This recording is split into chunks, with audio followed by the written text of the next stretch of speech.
ja see on siis suunatud rohkem lapsevanematele ja ka lastele, kes siis eraisikuna riigiportaalis Eesti infot, infoartikleid loevad. Ja siin on siis toodudki ära õppimiskohustuse täitmise osas kõigi nii-öelda rollid ja kohustused nii lapse ja noore kui lapsevanema, kohaliku omavalitsuse, riigi ja ka õppeasutuse poolt. See on selline lakooniline info, mis on kokku võetud niimoodi seaduste põhjal, aga juba täpsemat, detailsemat infot leiab siis juba mainitud 3 olulisest seadusest, mille lingid ka siin on, ja õppimiskohustuse veebilehelt, mida siis peab Haridus- ja Teadusministeerium. Ja õppimiskohustuse veebilehel on olemas ka infomaterjalid. Kõigele muule lisaks ka tänane seminar läheb siia lingina ülesse. Ja ka tänaste teemade juurde on siit viited ehk kui me räägime põhikooli lõpetamist ja vastuvõtuprotsessist siin kohe, siis selle juhend ja ajajoone leiab samamoodi läbi siit õppimiskohustuse lehe ja liigume edasi siis põhihariduse lehele, kus on siis põhihariduse osas ka kogu protsess, kooli lõpetamine, eksamite kalender, järgmise kevade oma ja siin all ka kohe siis juhend põhikooli lõpetamise ja vastuvõtuprotsessi kohta 2026. aastal ja ajakava ka. Nii juhend kui ajakava võib veel muutuda ja me teeme seda iga päev vajadusel aja ja asjakohastame seda.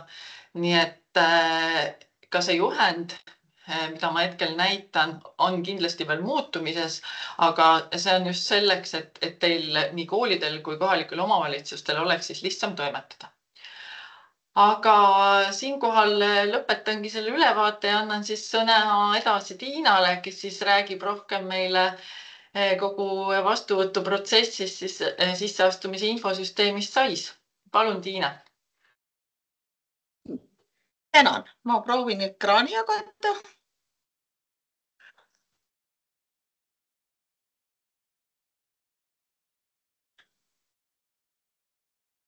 Nii, kas tuli ette? Jah. Väga meeldiv. Nii, mina olen siis Tiina Tõks Haridus- ja Teadusministeeriumi tehnoloogiajuhtimise osakonnast ja tegelen siis sisseastumise infosüsteemiga SAIS.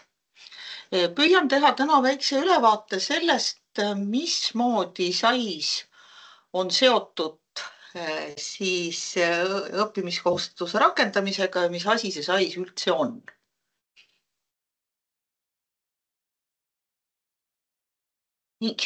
Räägime vastuvõtuprotsessist üldiselt, kuidas siis vastuvõtusid SAIS-is seadistada, mismoodi toimub avalduste menetlemine ja tulemuste jälgimine ja sisestamine, õppekohtade pakkumine ja lõpetuseks siis ka mõne sõnaga sellest, kuidas siis see SAIS-i kasutuselevõtt reaalselt hakkab välja nägema.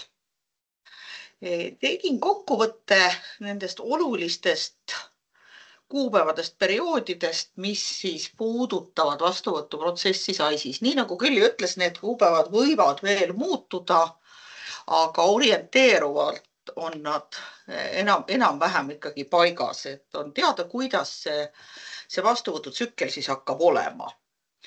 Ja kui nüüd lähme detailsemaks, siis SAIS-i mõttes hakkab vastuvõtuprotsess pihta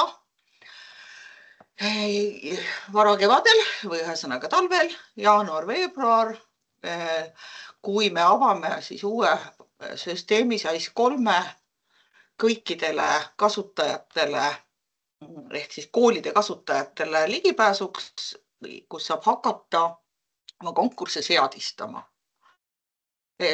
Määrusest tulenevalt peavad olema konkursid valmis ja avalikustatud hiljemalt 1. märtsil. Kui saate varem sisestatud, avalikustada võib ka varem, aga see on viimane tärmin, sest 1. märtsiga algab avalduste vastuvõtt. Ja avalduste vastuvõtt SAIS-is kestab kuni 15. maini ehk siis õpilastel on päris pikk aeg käia, vaadata, tutvuda, millised õppimisvõimalused on olemas ja millised on nõuded, et erinevatesse kohtadesse õppima saada ja oma avaldusi esitada.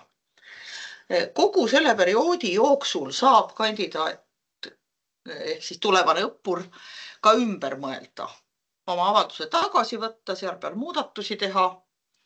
Ja kui nüüd rakenduvad ka eelistused, siis ega eelistuste järjekorda saab muuta vastuvõtuperioodi jooksul. Kui nüüd avalduste esitamine toimub, siis kogu selle perioodi jooksul on koolil võimalus juba hakata tegelema nende avaldustega, mis vajavad koolipoolset ülevaatamist. Et ei ole vaja oodata vastuvõtuperioodi lõpuni, vaid nii kui avaldus tuleb koolile ülevaatamiseks, võib sellega hakata tegelema. Vajadusel küsida kandidaadilt täiendavat infot või siis vaadata, et mis on see põhjus, miks pärast avalduse ülevaatamisele tuli.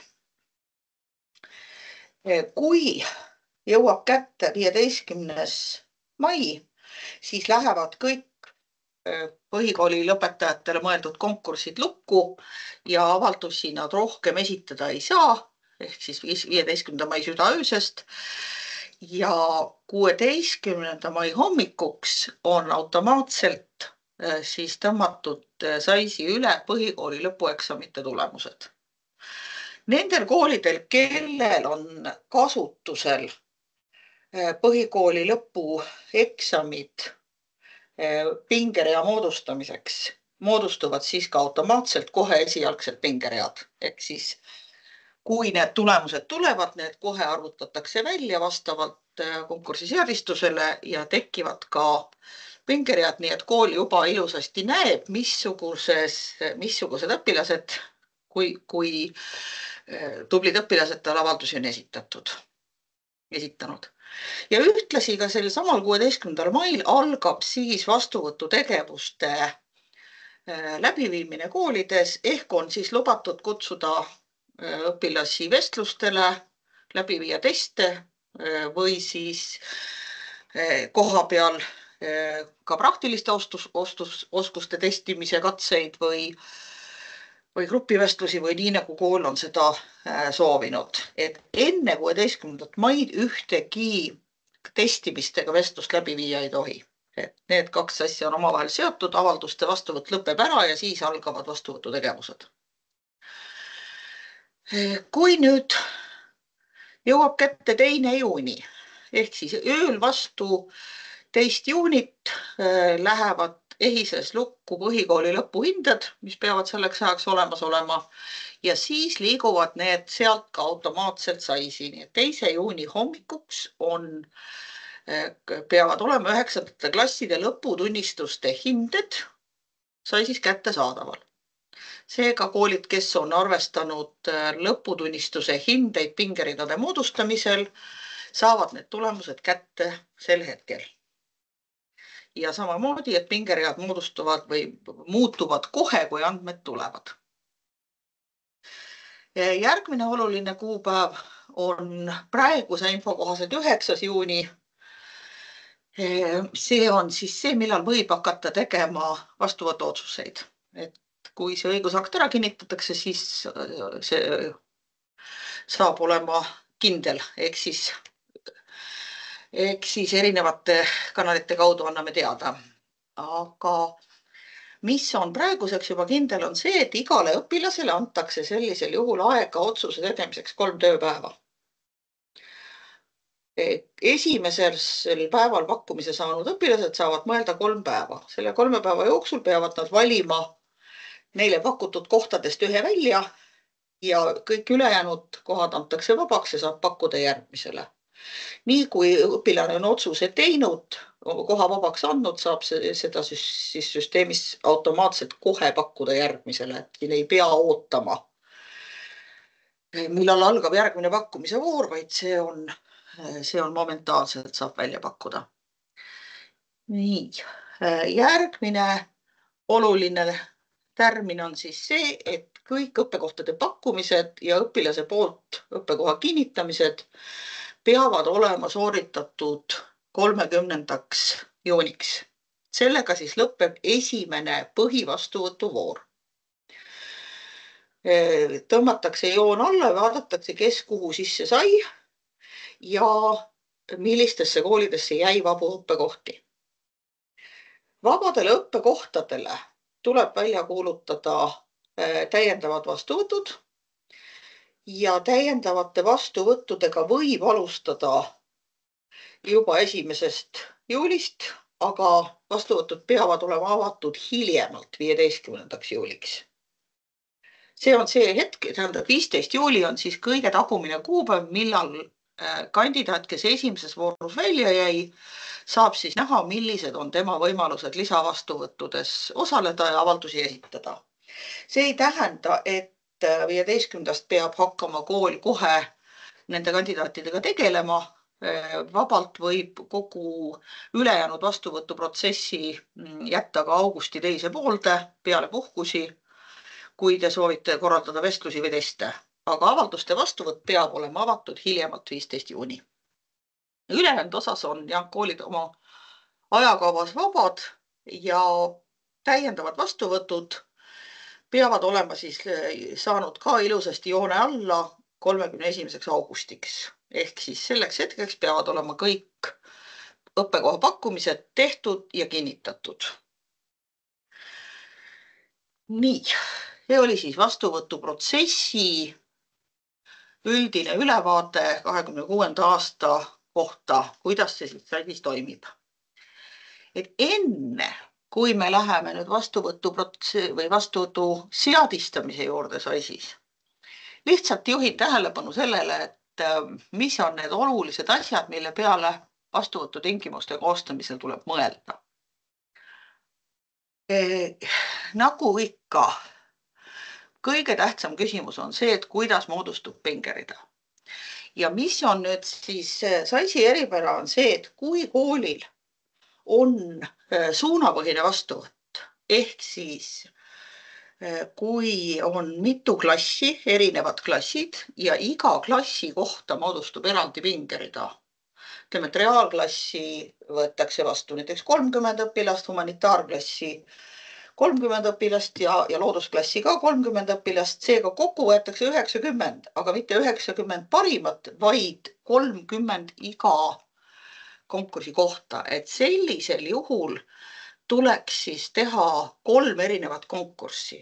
Nii et iga kandidaat ka peab siis otsustama, kas ta kandideerib kõigile 3 suunale või ta kandideerib ainult 1 suunale sellisel juhul ja seega võib olla see üks ja sama õpilane erinevates pingeridades täiesti erineva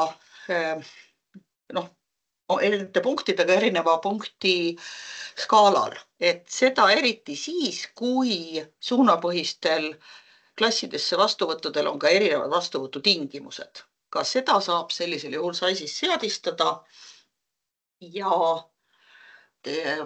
selles mõttes teeb süsteemtöö kooli eest ära. Paljudel koolidel on ühtne pingerida, et eelneva näite puhul võetaksegi vastu 90 parimat ja kes millist õppesuunda valib, see võib siis selguda ka hiljem või see ei ole vastuvõtu otsuse tegemisel oluline. Et sellisel juhul on üks ühte pingerida ja võetaksegi 90 nii-öelda parimat. Nii, siis järgmine põhiline oluline ülesanne on mõelda välja, millest see pingerida koosneb, kuidas see moodustub, milliseid kriteeriumi kasutatakse, et kas on põhirõhk registrist tulevatel andmetel, ehk siis lõpueksami tulemused, lõputunnistuse hinded või tehakse kohapeal vastuvõtuteste ja vestlusi neid saab kõiki ka kombineerida omavahel ja siis saab panna neile ka osakaalud, et ütleme, et lõpueksam annab 30%, keskmine hinne annab 30% ja vestlus annab siis ülejäänud punktid. Et 100% kokku saaks. Võib panna ka, ei pea olema protsendid, võib panna ka lihtsalt punktidena, et näiteks maksimum on kokku 300 ja siis jaotada see erinevate kriteeriumite vahel ära. Et see tuleks siis nüüd läbi mõelda enne, kui hakkame konkurssi siis seadistama. Et kuidas, mis on need tingimused, mille alusel te pingerida moodustate. Ja siis oleks hea välja mõelda, kas kasutatakse eritingimusi, ehk siis kas on selliseid tingimusi, mille puhul saab õpilane näiteks kohe maksimumpunktid ja liigub pingerea etteotsa, kui ta on saavutanud näiteks rahvusvahelisel olümpiaadil väga häid tulemusi. Või ta saab siis mingisuguste tingimuste eest, näiteks väga hea matemaatika lõpueksami hinde eest vabastuse testist ja selle eest saab siis testi lisa eest maksimumpunktid. Neid asju on võimalik eraldi seadistada ja seepärast olekski hea, kui need oleks põhjalikult enne läbi mõeldud, mida te soovite kasutada. Et siis vaadata, kuidas süsteemis neid rakendada saab. Ja lisapunkte saab anda ka väga erinevate asjade eest, näiteks kas või mingisuguste, ütleme põhikooli lõpetamine kiitusega on registrist tulev info, millele saab automaatselt panna lisapunktid külge niimoodi, et ei olegi koolil peale seadistamise mingit käsitööd, süsteem kontrollib ära, kui on kiitusega lõpetaja, ta saab automaatselt lisapunktid külge. Ja samuti on võimalik siis lisapunkte anda ka selliste kriteeriumite eest, mis ei tule registrist, mida kontrollitakse käsitsi. Seda seadistatakse teistmoodi, aga ka see võimalus on olemas. Nii, siis on olemas võimalik seadistada ka välistavad tingimused. Ehk siis tean, et paljudel gümnaasiumitel on olnud varasematel aastatel nõudeks või klausliks see, et kui õpilasel on lõputunnistusel mitterahuldavaid hindeid, siis teda õppima ei võeta. Ka sellise seadistuse saab siis automaatselt ära teha, et kui koolil on selline tingimus, siis tuleb see ka arvesse võtta. Ja kindlasti siis, kui on plaanis korraldada teste ja vestlusi, siis tuleks põhjalikult läbi mõelda see korraldamise kord, et kas neid tehakse ükshaaval grupiviisiliselt, kas kandidaat saab valida ise aja või sellele määratakse, kas kasutatakse arvutit ja kõik muu, et see korraldamise põhimõtted võiksid olla läbi mõeldud, et siis, kui minna seadistama, siis on teada, mis on see tulem, mis sealt välja peab tulema. Nii. Nüüd me siis jõuame selleni, et lähme siis päris saisi sisse. Kui sai siis hakata nüüd seadistusi tegema, siis enne, kui konkurssi saab kokku panema hakata, tuleb kõigepealt teha ära mõned väiksed eeltööd. Valmis seadistada vastuvõtuperiood, valmis seadistada katsed. Katseteks nimetame kõiki võimalikke neid hindamisi, on need siis testid, kirjalikud testid, kodus valmis kirjutatud essee hindamised, vestlused, grupitööd, nimetused saate panna nagu ise, nii nagu tarvis, aga ta terminina konkursi seadistamises on termin katse. Nii, ja katset tuleks siis enne valmis seadistada, kui hakata konkurssi tegema. Samamoodi, kui on tahtmist kasutada koolispetsiifilisi kriteeriume, neid, mida süsteemis ei ole olemas, sellest räägime kohe pikemalt, siis need tuleks ka enne valmis teha sest siis, kui hakkame konkurssi kokku panema, siis on need tükid olemas, millest me teda kokku paneme. Ja väga mõistlik oleks enne välja mõelda ka lisaküsimused. Mida siis soovite kandidaadilt teada saada? Kas ta, need võivad olla jah, väga erineval kujul ja neid võiks ka enne valmis seadistada. Neid saab teha, kõiki saab teha juurde poole pealt ka, katkestada konkursi seadistamise ja minna siis täiendama ja vajadusel saab neid komponente ka muuta. Aga kõige mõistlikum on võtta asja rahulikult ja teha tükid enne valmis ja siis minna konkursi kokku panema.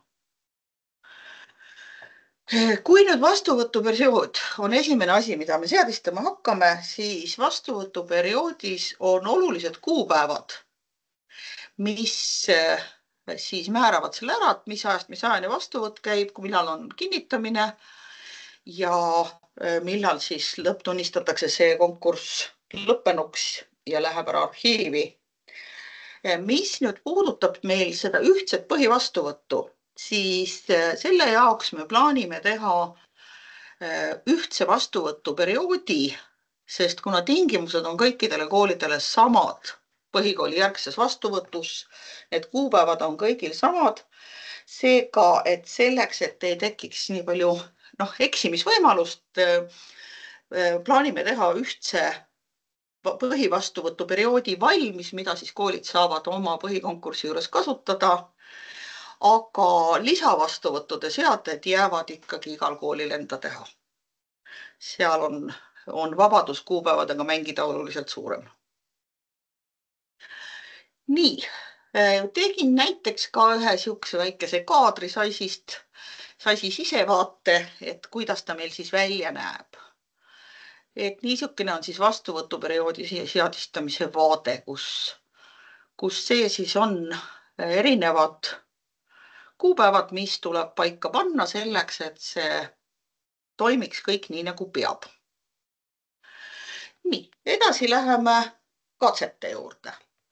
Nii nagu ma ütlesin, katse võib olla väga erineval kujul ja katse seadistamise juures on oluline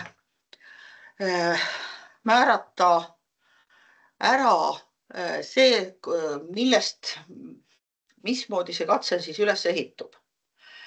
Et kas me hindame seda katset punktidena või on ta arvestuslik katse, nii-öelda jah-ei katse, sobib, ei sobi. Saab ära määrata punktiskoori, minimaalsed tulemused, on olemas meil ka ühiskatse loomise võimalus, et üks kool teeb katse valmis ja jagab seda teiste koolidega. Ja siis katse külge saab panna ka kõik võimalikku lisainfot, et kui kandidaat läheb avaldust esitama, siis mida ta avaldus seal katse juures näeb. Kuidas katse toimub, mida kaasa võtta, kaua kestab ja nii edasi. Nii, ja on võimalust ka teha katset, kui sama katse toimub mitmel erineval päeval, siis on võimalik seadistada ka protokolli kinnitamise päevade kaupa. See on vajalik selleks, et siis, eriti kui on suuremad vahed, näiteks järelvastuvõtus, et siis saavad esimesed oma tulemused juba teada, kui teised ei ole veel katsel ära käinudki näiteks.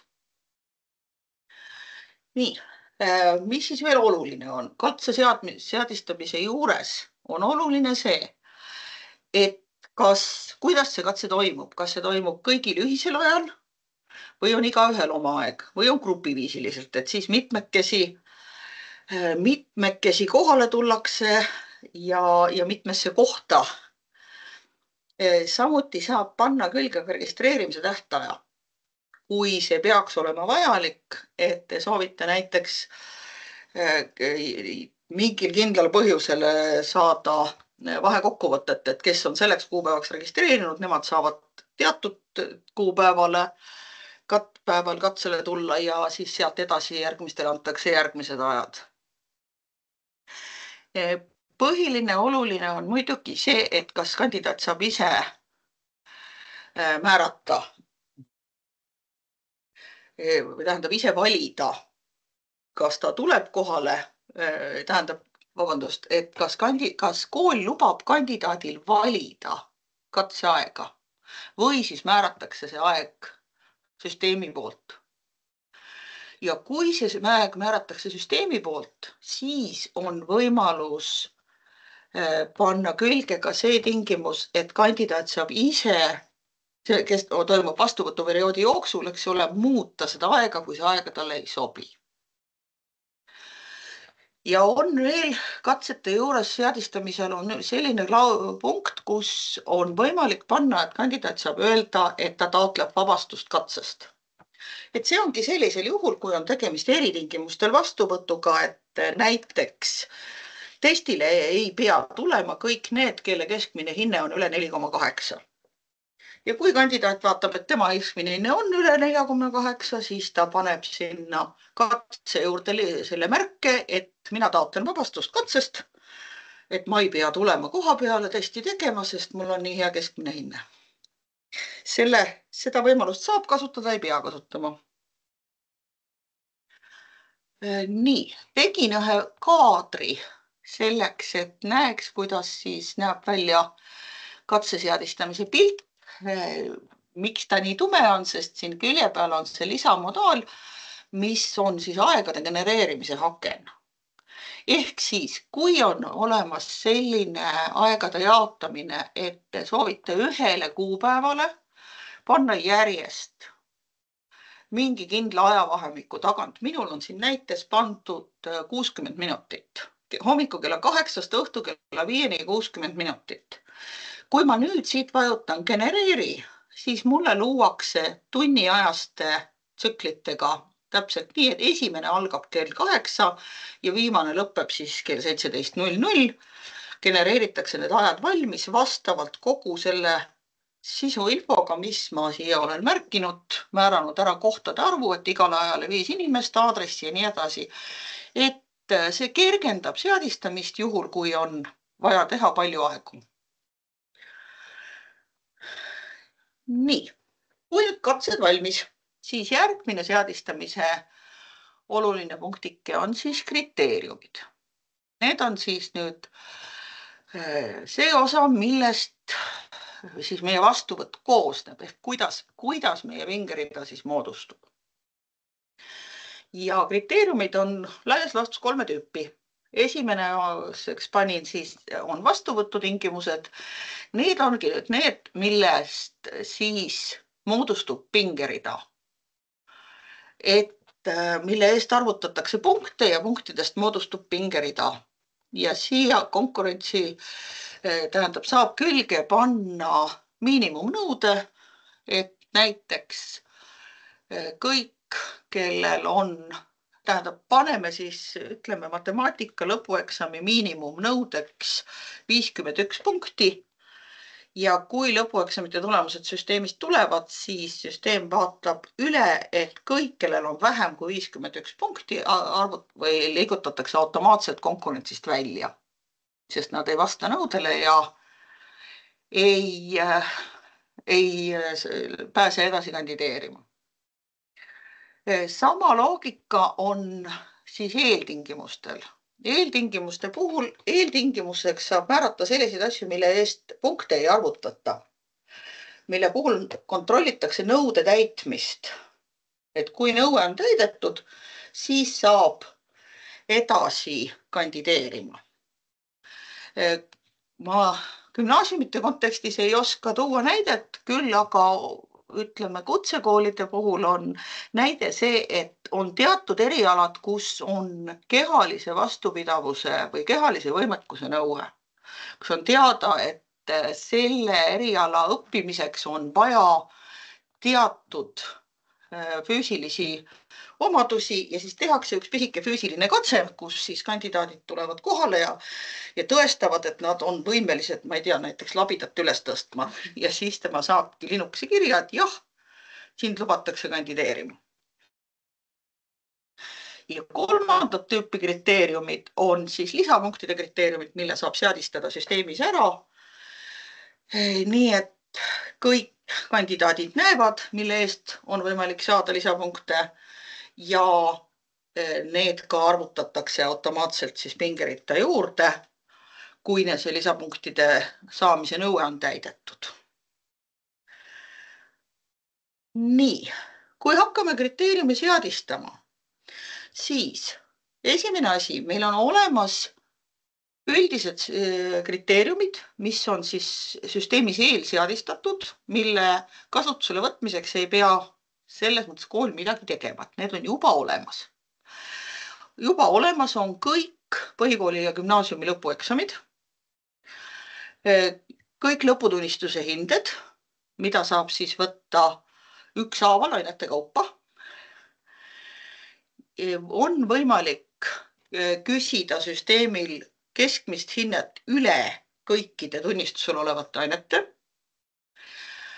On võimalik küsida keskmist hinnet üle kohustuslike ainete. Ehk siis need on siis ained, mis riiklikus õppekavas on märgitud kohustuslikuna. On süsteemis ära kirjeldatud selline kriteerium. Ja siis on võimalust lasta kontrollida süsteemil negatiivse hinde või ühesõnaga mitterahuldava hinde olemasolu, mida võib siis lasta ka kontrollida kas siis konkreetsete õppeainete kaupa või siis see, et vaata kõike, mis tunnistusel on ja veendu, et seal ühtegi kahte ei ole või ühte. Nii, kui nüüd nendest ei piisa, mis on olemas, siis kool saab seadistada nendest olemasolevatest komplekte. Saab teha keskmist hinnet üle kõikide nende võimalike hinnete ja tulemuste, kombineerides neid täpselt nii, nagu endal on vaja. Ja samamoodi saab moodustada neist siis näiteks summat, et valida 3 aine summa. Ja kui sellest ikka ei piisa, siis on võimalus luua ka täiesti muu tingimus, mis ei kontrolli mingeid registriandmeid, vaid mille kontrollimine on siis täiesti käsitöö. See muu tingimus näiteks on üks niisugune asi on, ütleme, see olümpiaadidel osalemine, mida ei ole võimalik mitte kusagilt registrist kontrollida, aga kui õpilane märgib ära, et tema seda tingimust täidab ja paneb kaasa siis lingid või dokumendid selle tõestamiseks, siis koolitöötaja vaatab üle selle avalduse, veendub, kas ta on siis õigustatult, taotleb seda tingimust ja siis märgib ära, et kas siis loetakse see siis arvestatuks või antakse talle sellest lisapunkte või nii nagu vaja on. Aga see on puhas käsitöö, ühesõnaga tingimus või kriteerium, mida ei kontrollita ühegi registri kaudu. Sest sinna. Nii, tegin ühe pildikese ka, mis küll on üsna väike niimoodi vaadates, aga kriteeriumi seadistamisel ongi see, et need osad tuleb siis kriteeriumi seadistamisel ära märkida, et kas siis tegemist on vastuvõtukriteeriumi või lisapunktiga ja kui nad korra on juba ära seadistatud ja see kriteerium on valmis loodud, siis ta ei näe üldse nii suur ja sigrimigri välja, vaid siis ta on ilus ja kompaktne, kus on siis täpselt ainult need andmed kirjas, mis on selle juurde valitud. Ja siin all ta näitab, et alamkriteerium, see on nüüd niisugune võimalus ongi, kus me teeme mingisuguste ainete keskmist, et ma valin ise need ained, mis ma siia loetelusse panen, selleks, et süsteem saaks siis kontrollida nende ainete keskmist minu jaoks. Nii. Mis meil siis veel oli vaja teha valmis? Valmis oli vaja teha lisaküsimused. Ja lisaküsimusi saab siis esitada üles väga mitmet eri moodi. Saab palud lasta teksti kirjutada, saab teha ette valikvastused, kuhu antakse siis võimalus, kas vali üks või vali kõik sobivad. Saab lasta veebiaadressi sisestada saab panna failipesasid, kuhu siis õpilane saab laadida erinevaid faile ja saab ka teha täiendava info välju. Kui on vaja näiteks failipesa juurde kirjutada mingit selgitust, missugust faili sinna oodatakse, siis selle saab ilusasti valmis seadistada ja panna selle avalduse külge. Nii. Kui meil kõik tükid valmis, siis hakkame konkurssi kokku panema. Ja konkurssi kokkupanemisel ongi see, et esimene asi tuleb ära täita kõik põhiandmed, kirjeldada sisseastumisnõuded ja vastuvõtu arv ning täiendamad andmed siis kooli kohta või siis vastava eriala või õppesuuna kohta, et avalduse peale saab panna või konkursi külge saab panna väga palju erinevat infot. Et suur osa sellest on nähtav ka avalikus vaates, et enne kui õppur läheb üldse avaldust esitama, saab tema konkursi põhiandmed selle info põhjal, mis te olete ilusasti sisestanud, saisi vastavatesse kastidesse, saab tema selle sealt kätte. Kui põhiandmed on paigas, siis tuleb vastuvõtukonkursile panna külge tingimused ehk siis eeltingimused, mis peavad olema täidetud kandideerimiseks. Näiteks kutsekoolide puhul erinevatel õppekavadel võib olla erinev hariduse taseme nõue. 310 õppekavadel kõigil on ühine nõue, aga kui on erinev, kui on midagi muud, siis selle saab ära määrata.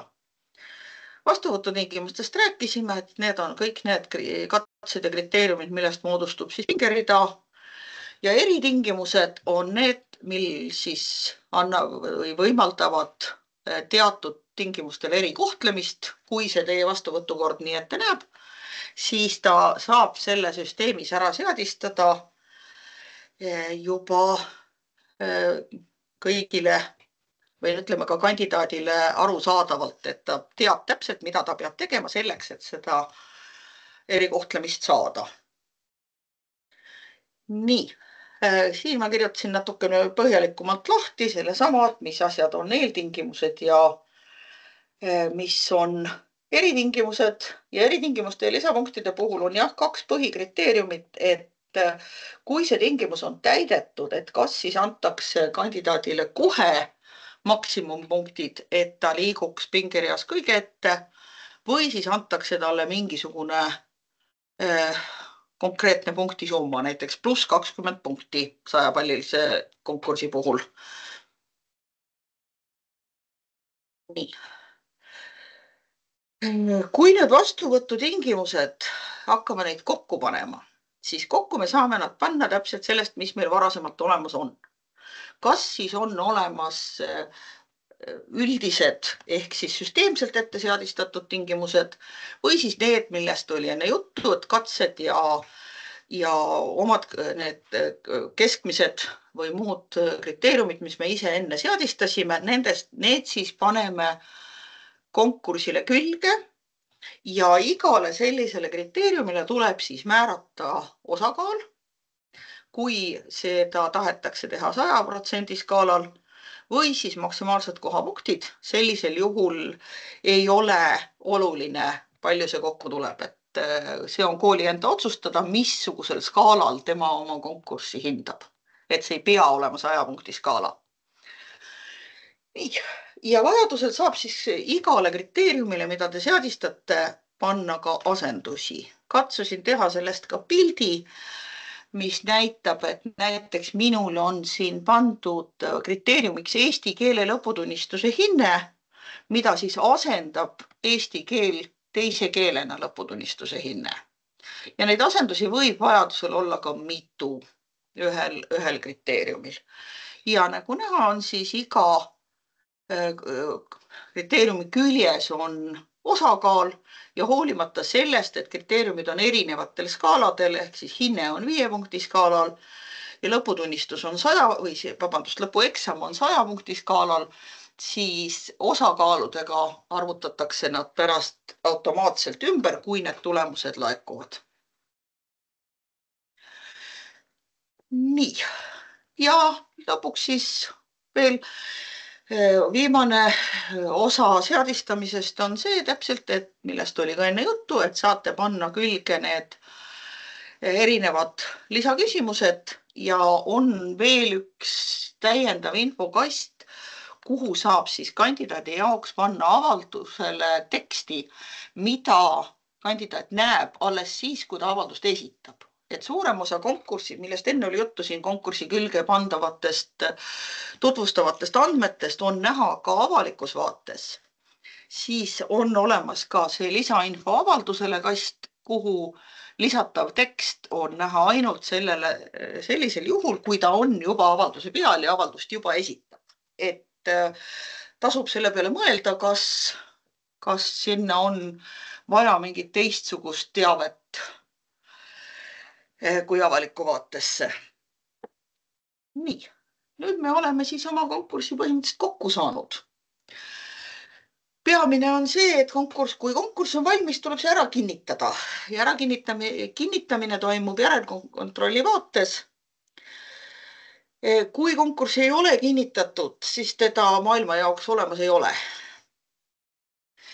Ja kui ta juba kord on kinnitatud ja avalikustamise kuupäev on möödas, siis ta on avalikus vaates näha.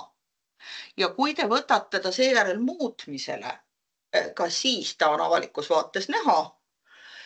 Kui te võtate konkursi muutmisele vastuvõtuperioodi jooksul, siis sel ajal, kui konkurss on muutmisel, ei saa kandidaadid avaldusi esitada. Aga konkurss on näha, et ta on olemas, et päris peitu panna teda enam ei saa, kui ta on juba kord kinnitatud.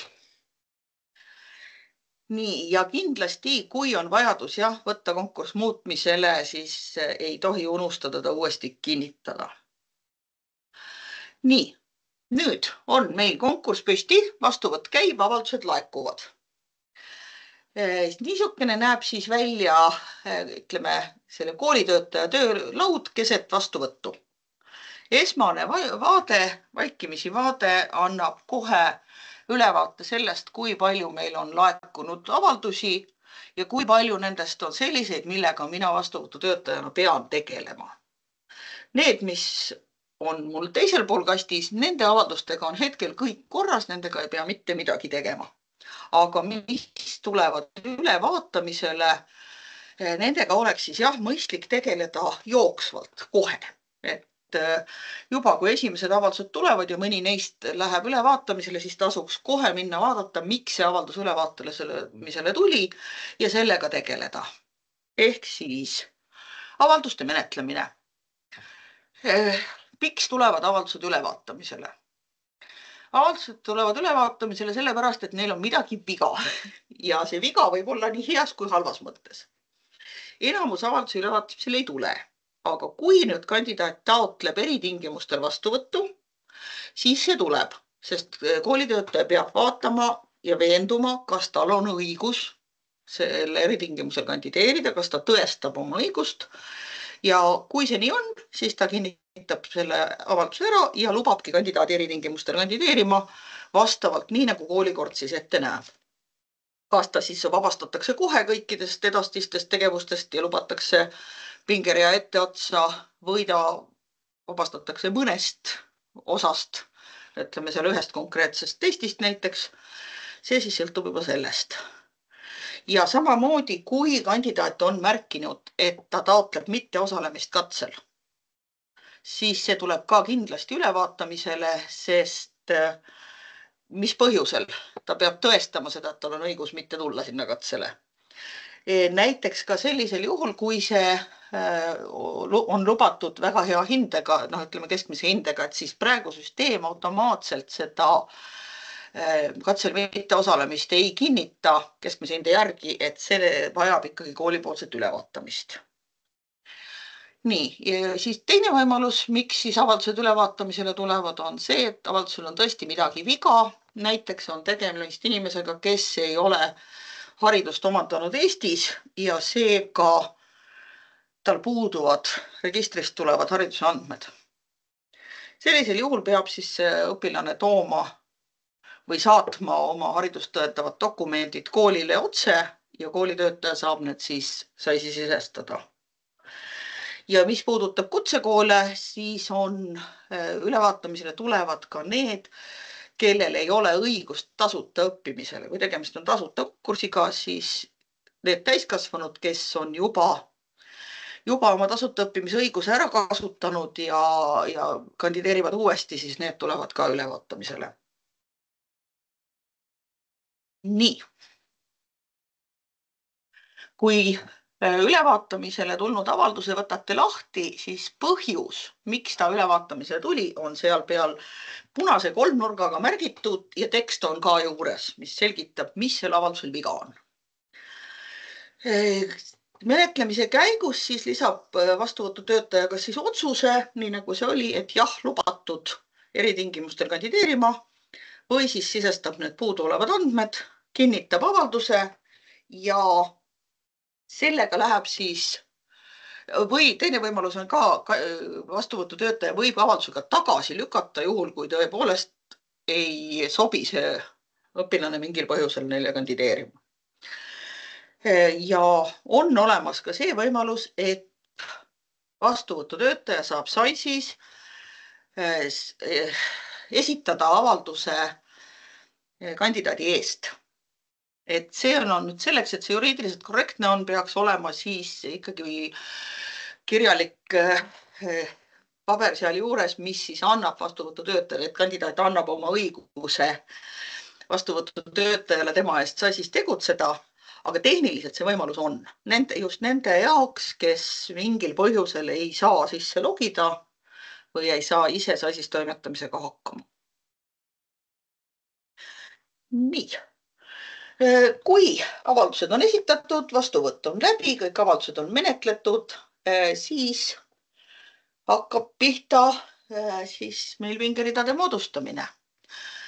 Kui on tegemist nüüd katsete, vestluste, testidega, siis need tulemused sisestab koolitöötaja SAIS-i protokolli ja avalikustab ning selle järel siis peale protokolli kinnitamist arvutatakse välja konkursipunktid selle katse eest ja neid punkte arvestatakse siis pingerea moodustamisel. Pingeread uuenevad jooksvalt, kui tulevad lõpueksamite hinded või lõputunnistuse hinded registrist, siis ka nende laekumisel pingeread moodustuvad jooksvalt kohe. Nii kui andmed tulevad, süsteem arvutab välja, paigutab õpilased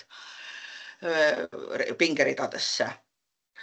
Kui õpilased on pingereas, jõuab kätte see päev, kus hakatakse õppekohti pakkuma, siis õppekohtade pakkumine võib toimuda kahte moodi. Kas automaatselt, kui see sisse lülitada ja öelda, et süsteem pakub ise järjest või siis jääb see siis koolitöötajale nupuvajutuseks.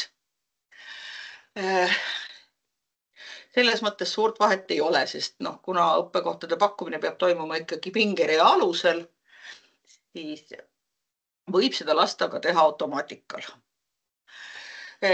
Automaatselt toimub õppekohtade vabastamine loobumisel. Kui kandidaatile pakutakse 3 erinevas koolis korraga kohta, ta neist ühe valib, siis teised 2 antakse automaatselt vabaks. Ja kui ta samamoodi saab ta ka õpilane ise märkida ja öelda, et ei, ma ei tule teile õppima. Ka sellisel juhul läheb tema koht automaatselt vabaks ja seda saab järgmisele pakkuda. Ja tulenevalt siis õigusaktidest antakse meil igale kandidaadile aega 3 tööpäeva oma õppekoha kinnitamiseks. Kui õpilane jätab kinnitamise õigeaegselt tegemata, siis määrab süsteem ta ka peale selle 3 päeva möödumist automaatselt loobunuks ja tema koht läheb pakkumisele järgmisele. Ja kui siis ka hädavajadus tekib, et tõesti mõni õpilane ei saa kohta kinnitada, siis ka see võimalus tehniliselt on olemas, et vastuvõtutöötaja saab selle liigutuse teha tema eest. Et sellepärast ei jää kellelgi kohtu vastu võtmata, et ta kaotas ID-kaardi ära. Et annab koolile teada, kool teeb selle otsuse tema eest. Nii, nüüd me saime siis vastuvõtuprotsessile ringi peale. Kiirelt küll, aga loodan, et võib-olla on teil siis millalgi mahti järele vaadata või lugeda neid slaide, kui on rohkem huvi. Selleks, et me saaksime nüüd edasi minna SAIS-i kasutuselevõtuga, on meil vaja mida? Meil on vaja, et iga kool määraks vastutava halduri. Nii nagu EHIS-elgi on see peaadministraator, siis SAIS-is me nimetame teda vastutavaks halduriks, kes siis määratakse kooli juhtkonna poolt ja kellel on siis õigus jagada teistele koolitöötajatele rolle, kes õigusi, et ka teised saaksid SAIS-is toimetada. Ja ühtlasi on sellel halduril ka kohustus hoolitseda selle eest, et info jõuaks koolist nendeni, keda vaja on, sest halduri me paneme meie meililisti ja tema hakkab saama jooksvalt kogu SAIS-i puudutavat infot nii koolituste kohta kui ka uuenduste ja võimalike katkestuste kohta. Et siis et üks inimene oleks siis see koolis üks kindel kontakt ja sellele haldurile me teeme siis ise õigused. Esimese kooli halduri õigused teeb haridusministeerium. Esialgu me teeme nüüd praegu õigusi ainult testkeskkonda, kus te saate hakata vajadusel testima, katsetama, proovima ja anname ka testiõppurite isikukoodid, kes ongi välja mõeldud isikud, kellel on olemas nii testrahvastikuregistri kui ka EHIS-es ja EIS-is vastavalt siis varasemad hariduskäigu ja lõputunnistuse hinded olemas, et nendega saab katsetada vastuvõtuprotsessi ja oma konkurssise teadistusi. Ja kui siis ükskord jõuab meil kätte 2026. aasta algus, siis selleks ajaks me teeme ka tootekeskkonna ligipääsud ning saate hakata päris keskkonnas päris konkursse üles panema ja valmis peavad nad siis olema lõplikult 1. märtsi algus, varahommikuks, eks ole. Nii. Mina sain ringi peale ja põhikontaktiks on meil sais@tugi.edu.ee, meie kasutajatoe emaili aadress. Ja kui me jõuame oma vastuvõtuprotsessiga nii kaugele, et seadistamine on juba täies hoos, tõenäoliselt siis veebruaris, siis me avame ka telefonitoe. Kuigi jah, pigem seadistamise ja niisuguse sügavamate sisuliste küsimustega on mõistlikum pöörduda kirja teel, sest tõenäoliselt telefonis koheselt vastust anda on üsna keeruline, et need asjad vajavad natukene süüvimist. Nii, minu poolt ring peal. Elo, kas meil on tulnud midagi, millele küsimusi? Oi, Tiina, küsimusi on tulnud väga palju. Nii et ma loodan, et sa jõuad mõned ära vastata siin järgnevate ettekannete jooksul, aga võib-olla jääb midagi veel pärastiseks ka. Et võib-olla kõige mõistlikum ongi nii, et me anname nüüd Markole sõna, ta räägib järgmisel teemal ja Tiina saab siis rahulikult chatist vaadata, et mõned küsimused on juba ära ka vastatud, aga mõned on veel õhus ka. Aga Marko, lava on sinu. Jah, aitäh. Mina olen Marko Mölder, EHIS-e peakasutaja. Mida me tahame näidata? Ma püüan näidata EHIS-e testkeskkonnas kohe seda päriselt vaadet, mismoodi see õppimiskohustuse teema meil, õppimiskohustuse andmete haldamine siis kooli ja omavalitsuse poolt välja näevad. Vaatame, mis välja tuleb. Nii, aga enne seda ma tegelikult loodan, et kõik on näha. Enne seda, et kuna me hakkame siis nagu päriselt vaatama, mina teen seda kõike loomulikult testkeskkonnas. et kõik need isikuandmed, mida me näitame, on testisikud ja kõik on, ühtegi nii-öelda reaalset isikut seal taga ei ole. Aga selleks, et kui keegi nüüd tahab seda kõike kaasa teha või vaadata, et kuidas temale endale see asi välja näeb, on vaja määrata kõigepealt kasutaja õigused. Et neid asju, mis ma näitan, oleks võimalik näha nii EHIS-es kui haridussilmas. Et nüüd see teema nüüd jaguneb kahe keskkonna vahel. Sellest me teeme ka kindlasti juttu, miks ta nii on. Aga selleks, et nüüd kasutusõigusi saada, on vaja siis määrata eraldi rollid ja selleks on vaja pöörduda siis koolil oma administraatori poole või siis ka omavalitsusel nii-öelda enda administraatori poole. Need kooli puhul on vaja määrata roll ja selle nimi on väljalangemisohus õpilaste haldaja ja haridussilm. See on üks roll, sest kool tegeleb ühe teemaga õppimiskohustuse nii-öelda teema raames ja omavalitsuse kasutajal on vaja määrata 2 eraldi rolli. Üks siis väljalangemisohus õpilaste kohta ja teine õppimiskohustuse mittetäitjate osas. Need rollid, miks ma nüüd seda EHIS avalehte siin näitan pikka aega, need rollid on meil kõik kasutusjuhendites olemas. EHIS.ee kasutusjuhendid ja siit 3. punkti all on kooli jaoks juhend, on õppurite registrijuhend ja siin allpool on eraldi omavalitsuse juhend. Et need rollid on seal kõik olemas. Ma arvan, et me saame siia chati panna ka need otselingid. Kui neid rolle ei ole, kui neid õigusi ei ole antud, siis seda menüüd ka näha ei ole.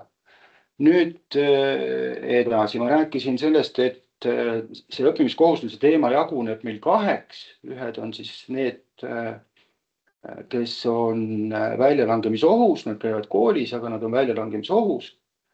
Ja teised on need, kes õppimiskohustust ei täida, ehk siis koolis ei käi. Ja meile teadaolevalt ka kuskil mujal ei õpi ja nii edasi. EHIS-es oleme teinud eraldi menüüpunkti, see on õppurite registri all. Ma näitan nüüd 2, need on ka täiesti juhuslikult valitud kooli omavalitsused,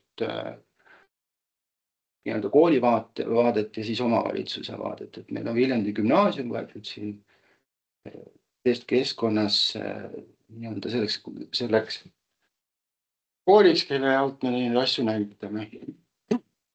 Ja selle väljalangemisohus õppurite osa kooli jaoks on siis õppurite menüüs siin kõige viimane punkt, väljalangemisohus õppur. Mida on siin võimalik teha?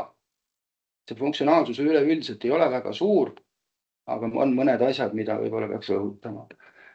On võimalik otsida isikukoodi järgi, on võimalik otsida ka neid juhtumeid, mis on juba lahendatud. Ja on võimalik lisada siis uus juhtum või lisaisik, uus isik. Nii, ja kui ma nüüd proovin siit ühte isikut lisada, siis mulle näidatakse selle isiku ja lapse andmeid. Ja me oleme siia välja toonud ka PGS-i paragrahv 36 nimetatud tingimused, ehk siis, et lihtsalt meeldetuletuseks, et need tingimused peavad olema täidetud selleks, et oleks võimalik see juhtumit algatada ja paluda siis omavalitsus appi. Nüüd, ja kooli jaoks siin tegelikult juhtumi algatamiseks rohkem vaja teha ei ole. Ehk siis, et ma otsin selle isiku ja suunan selle juhtumi omavalitsusele. Kuna meil ei ole siin testandmeid, siin just eelmine ettekandja rääkis testiandmetest ja rahvastikuregistrist, siis kahjuks meil ei ole selliseid terviklikke komplekte. Et rahvastikuregistris, kus oleksid olemas lapse elukohad ja tema vanemate elukohad ja kõik muu, et me peame natukene siin erinevate isikute vahel ka siin testkeskkonnas liikuma, näitama, et oleks näha, mis andmed siis võiksid nagu tekkida. Sellel konkreetsel juhul siis ei leitud elukohta rahvastikuregistrist, aga ja seda sellisel juhul ei ole võimalik seda juhtumit kuhugi suunata. Ehk siis, et meil ei ole tegelikult omavalitsus, kellele seda suunata. Nüüd, kui ma vaatan nüüd kooli poolt neid juhtumeid, kui kõik on olnud korras, kui on olnud olemas lapsel kehtiv rahvastikuregistri aadress, siis kui ma nüüd suunasin selle omavalitsusele, siis tekib mulle selline kiri siia, selline kirje. Mul on näha siin, keda ma suunasin, klass ja juhtumistaatus.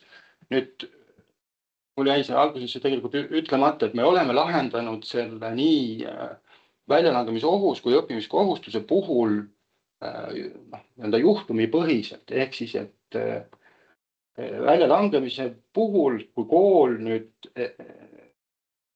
on selle PGS-is toodud tingimused täitnud ja tahab seda omavalitsus siis appi kaasata, siis ta algatab EHIS-e mõttes juhtumi ja sellel juhtumil on erinevad staatused. Ja sellel juhtumil saab olla 3 staatust. Esimene staatus on suunatud KOV-ile, ehk siis seesama, mis ma proovisin teha, et lisada isiku ja tekitada sellega juhtumi. Ehk siis tekib juhtum ja selle juhtum saab automaatselt staatuseks suunatud KOV-ile. Ja siit on näha ka siis see kuupäev. Ja kui ma kooli vaates seda juhtumit vaatan, siis mul on näha see õpilane, kelle kohta see käib. Siin on näha selle juhtumi enda staatus, ehk siis, et millal ta on alustatud, mis on tema staatus, kes on alustanud ja ka koolipoolse kontakti või tähendab selle lisaja või juhtumi algataja kontaktandmed. Need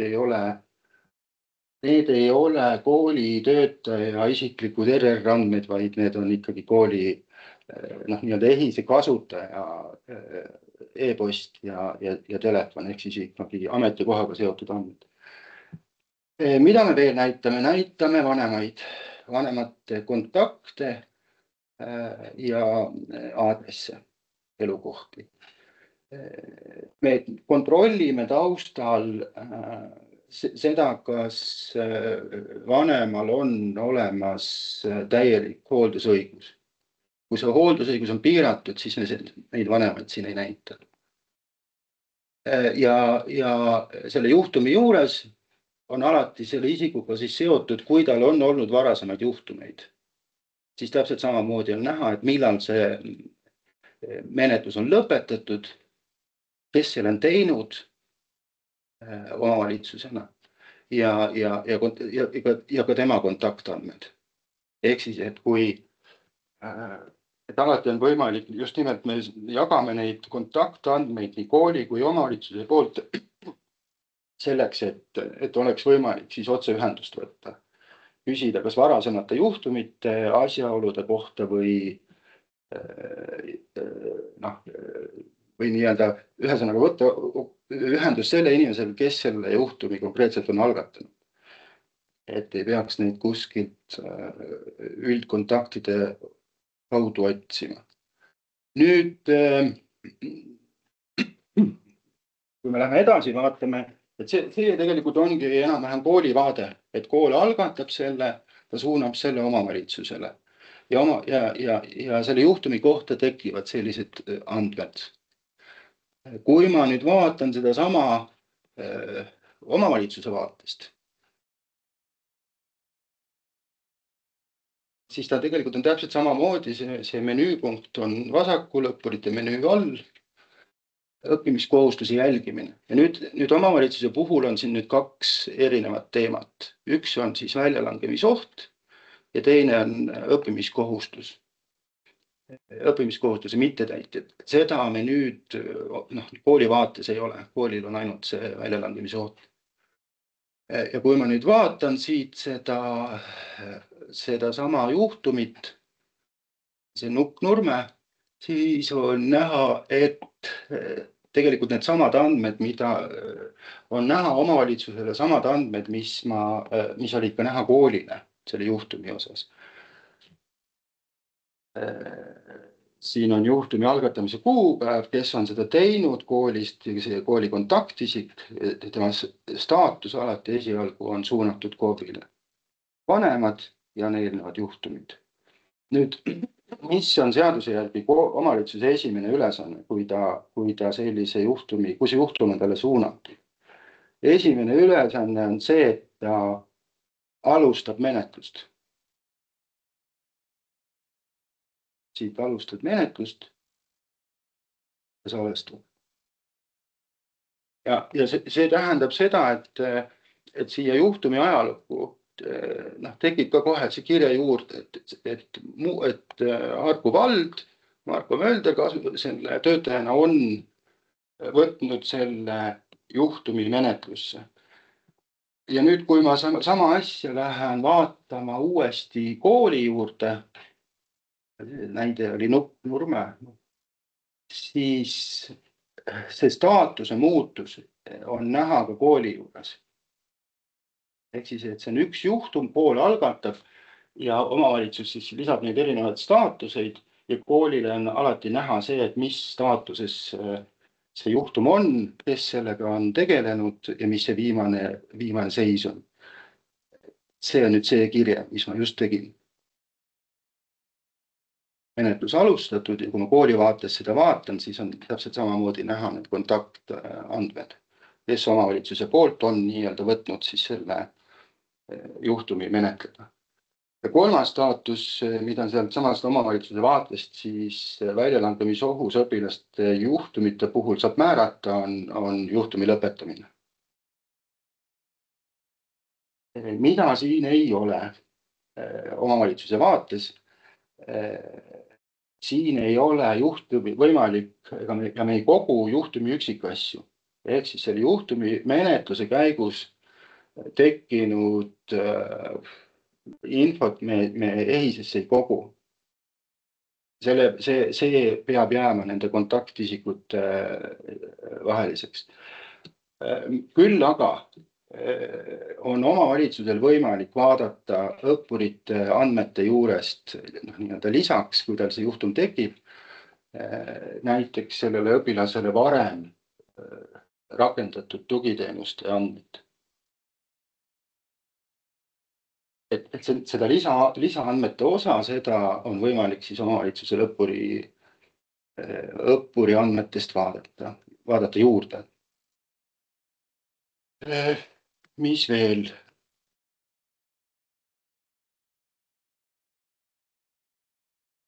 Ja ühesõnaga, et kui see väljalangemisohus oleva õppuri juhtum lõpetatakse, siis samamoodi näeb kool seda staatust, ta ei kao kuhugi, aga ta on lõpetatud staatusega. Nii et need juhtumid kuidagi kuhugi ära ei kao, vaid neil on hästi konkreetne algus ja lõpp. Ja need jäävad siis ka tulevikus, nad jäävad nii-öelda ajalukku alles. See on see pool, mis puudutab nüüd kooli ja omavalitsuse vahelist suhtlemist väljalangemisohus olevate õppurite puhul. Teine teema on see, mis puudutab nüüd õppimiskohustust, õppimiskohustuse mittetäitjaid. See on näha siis, nagu ma ütlesin, ainult omavalitsusele ja samamoodi õppurite menüüst, õppimiskohustuse jälgimine, saan ma neid otsida. Saan isikukoodi järgi otsida. Mul on võimalik otsida ka selle järgi, kooli järgi, kui mul on teada, kui ma tahan seda otsingut kuidagi piiritleda, kui mul on teada kool, kus ta viimati õppis. Ja siis on võimalik otsida muu hulgas välismaal õppijaid. Sellest välismaa õppijatest ma kohe räägin, et kust need andmed tekivad. Kui ma midagi ei vali, siis ma saan kogu selle nimekirja.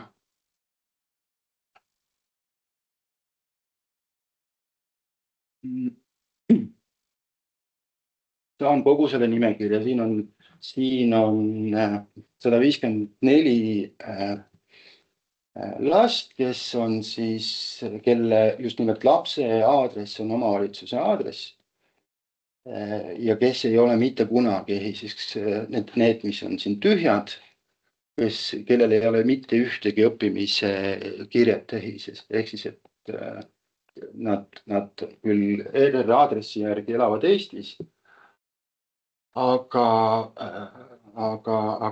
EHIS-esse jõudnud ei ole. Ja ma näitan nüüd ühte detailset kirjet selle kohta, mis on siis näha nende kohta, kes õppimiskohustust ei täida. Ehk siis, et see on see aktiivne nimekiri nendest omavalitsuse lastest, kes koolis ei käi.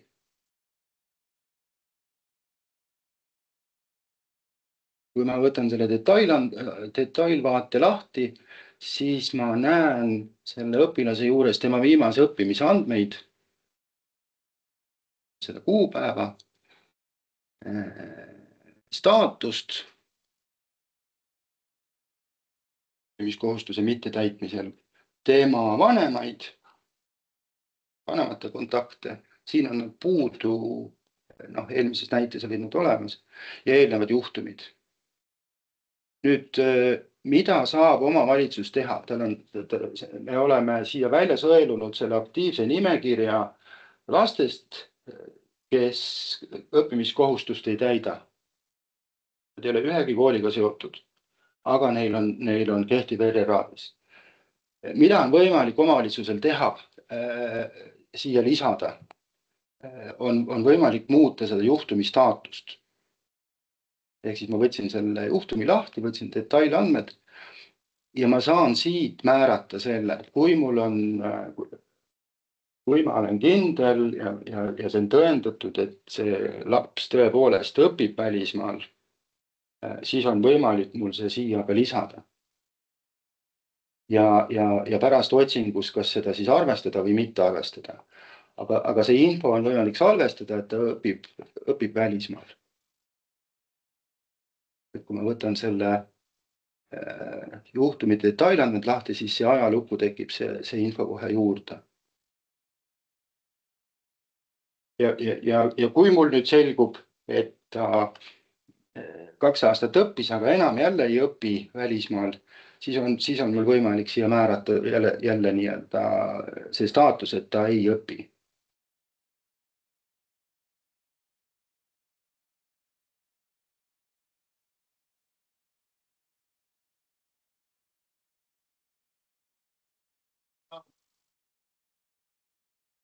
Marko, meie aeg hakkab otsa saama. Ja, ma kohe tahtsin veel mõnda asja öelda, üks hetk.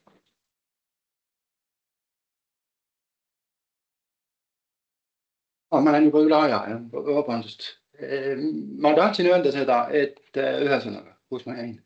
Juhtumi puhul saab omavalitsus määrata, õpib välismaal ja see jääb juhtumi juurde, need andmed salvestatakse selle kuupäevaga EHIS-esse.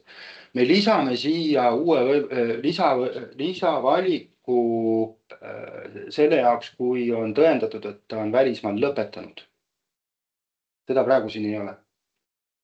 Selle me lisame juurde. Ehk siis, et on võimalik hoida omavalitsusel sellist aktiivset nimekirja koos sellega, mis tal on nii-öelda nende staatuste kohta teada. Mida EHIS siin veel teeb nende staatuste osas? Me teeme automaatselt õppimiskohustuse mittetäitjate osas. Me näitame seda aktiivset nimekirja omavalitsusele. Ja mida me teeme, et me igal öösel tegelikult kontrollime seda, ja uuendame neid andmeid nii ERR-ist, kontrollime, kas tal on tekkinud õppimine, kontrollime, kas ta on saanud 18-aastaseks, kontrollime, kas talle on selle aja jooksul määratud koolipikendus ja nii edasi. Ja need tekivad siia staatuste juurde. Ehk siis, et need koolipikendus vanem kui 18 või asus õppima, need on need, mida siis EHIS automaatselt määrab. Ja need on staatuste juures näha ja sorditavad. Ehk siis, et kui on selline aktiivne nimekiri neist õppimiskohustuse mittetäitjatest ja kui omavalitsus nüüd hakkab sellele lapsele seda kohta otsima ja tuleb homme ja vaatab, et ta on ära kadunud siit nimekirjast, siis tegelikult on ta alati siit ajaloolt leitav. Ja sealt on ka näha see, et talle on EHIS määranud staatuseks näiteks vanem kui 18. Jah, mul väga kiireks läheb, niimoodi on väga halb näidata, aga ma annaksin Kairitile sõna, aga enne seda ma ühe täpsustuse veel teen, et üks soovitus, et miks on see 2 keskkonda. EHIS-e keskkond on mõeldud selleks, et EHIS saab kõike teha. Saab neid asju, neid juhtumeid algatada, saab neid otsida nii kooli kui omavalitsuse vaates. Aga miks on 2 keskkonda ja mida me nagu ise oleme mõelnud ja soovitanud, on see, et need, kes peavad andmeid haldama, midagi EHIS-esse lisama. Et siis nende jaoks on pigem siis EHIS ja need, kes tahavad kiiret ülevaadet või progressi juhtumite korraldusest ja kõigest sellest ilusate graafikute ja asjadega, et nende osa on pigem siis haridussilm. Aga ikkagi kõik algab sellest, et kõigepealt tuleb administraatoril õigused määrata ja siis on võimalik ühes või teises, et me seda ei piira, see on puhtalt selline kooli ja omavalitsuse enda töökorralduse osa. Aga jah, vabandust, ma läksin üle aja. Aitäh, Marko, ja mõned küsimused on ka sulle vestlusaknas vastamiseks. Aga nüüd sõna Kairitile. Nii, tere ka minu poolt, mina olen Kairit Peekman, olen ka tehnoloogia juhtimise osakonnast Haridus- ja Teadusministeeriumist. Minuga on täna siin Haridussilma tiimist Merike Reiljan, kellega te tavaliselt suhtlete, kui teil kasutajana küsimusi on, ja Ilona Hallik, kes siis tegeleb meil kogu selle sisekeskkonna temaatikaga. Ma loodan väga nüüd nende peale, et kui küsimusi tuleb, et nad jooksvalt vastavad ja te saate kohe lahkuda peale minu ärakuulamist. Et nagu Marko rääkis, siis Haridussilma haldamine käib suuresti koos EHIS-ega või õigemini EHIS-est. Meie kasutajad on EHIS-e kasutajad ja EHIS-e kasutajad on meie kasutajad. Kui te nüüd tulete siia Haridussilma lehele, siis siin on see sisene nupp, see maagiline nupp, mille taga siis peitub meie sisekeskkond, kus te siis pääsete juhtimislaudadeni. Ka mina teen oma esitluse testkeskkonna pealt, kuigi ma näitan praegult siin live-keskkonda. Kui te olete nüüd sisse loginud, siis võib juhtuda, et teile vaatab vastu selline vaade. Hetkel ei ole sulle sisu avaldatud. Ma tahtsin nimelt seda teile näidata, sest tegelikult täna ükskõik milline õppeasutus või kohalik omavalitsus Haridussilma sisse logib, siis kui te sellist vaadet näete, siis see tähendab seda, et teil ei ole EHIS-e kaudu antud õigeid privileege, et näha meil juhtimislaudu, sest kõikidel KOV-idel ja õppeasutusel on täna juhtimislauad Haridussilmas olemas ja kui teil on õiged privileegid olemas, siis te näete ka neid juhtimislaudu. Et õppimiskohustuse täitmise jälgimine on meie jaoks väga delikaatne teema. Need õigused on meil eraldi rollide all. Nii õppeasutuse admin kui KOV-i admin saab siis EHIS-es anda vastava rolli. Need rollid on seal teile ilusti nimetusena välja kuvatud, et nad oleksid selged. Üks on siis Haridussilma õppimiskohustuse juhtimislaud, mis on õppeasutustele. Ja kui seal nimetuses on sees KOV, siis see on see roll, mida peaks KOV-i inimesele andma. Et kui Marko vaatas Viljandi gümnaasiumit, siis mina ka vaatan Viljandi gümnaasiumit, aga ma kooliosa jätan viimaseks. Ma alustan kohaliku omavalitsuse osast, kuna kohalikule omavalitsusele on meil natukene mitmekesisem pakkumine.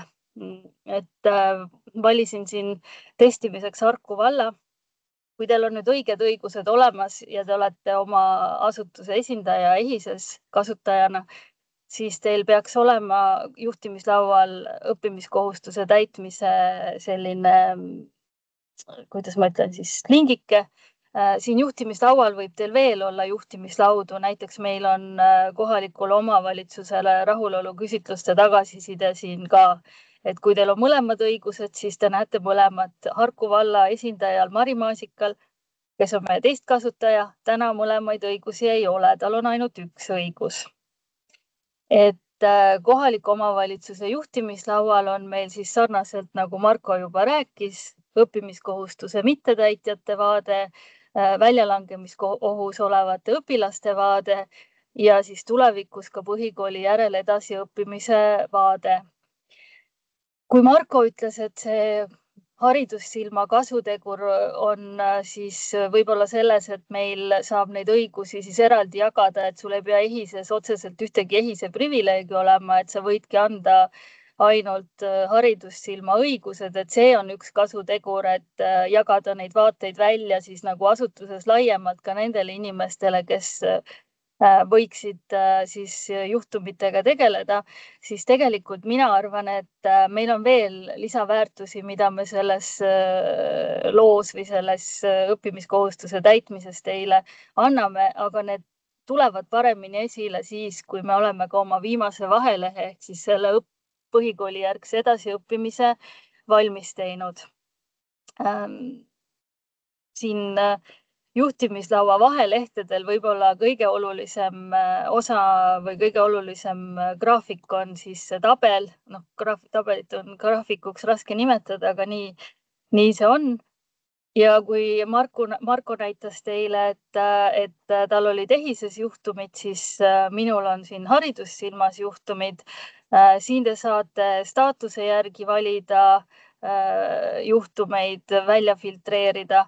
Siin te saate õppeasutuse nime järgi, õpilase nime järgi või siis isikukoodi järgi neid filtreerida. Ja ma usun, et see osa on haridussilma kasutajatele päris tuttav.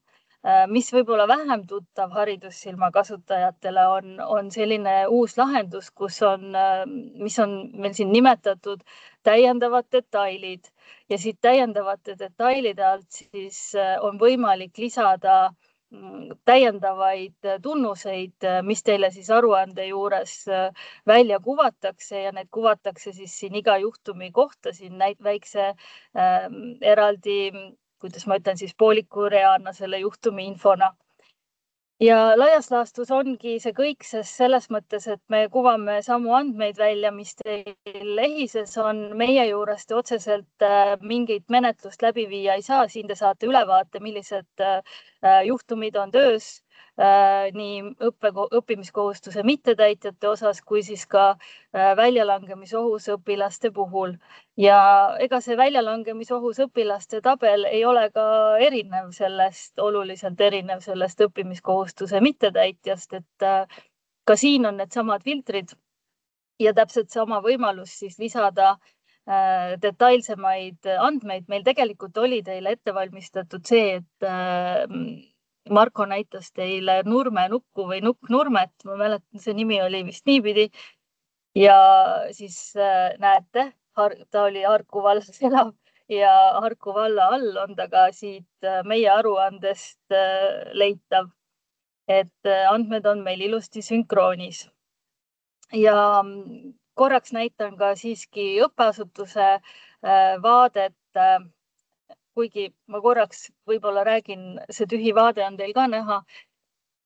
Et siia tühja vaatesse peaksid siis tulema EHIS-es vastava aasta põhikooli lõpetajad, kellel on õppimiskohustus ja need andmed viiakse siis kokku SAIS-is kandideerimiste ja vastuvõtmistega kuni siis uue õppeaasta alguseni.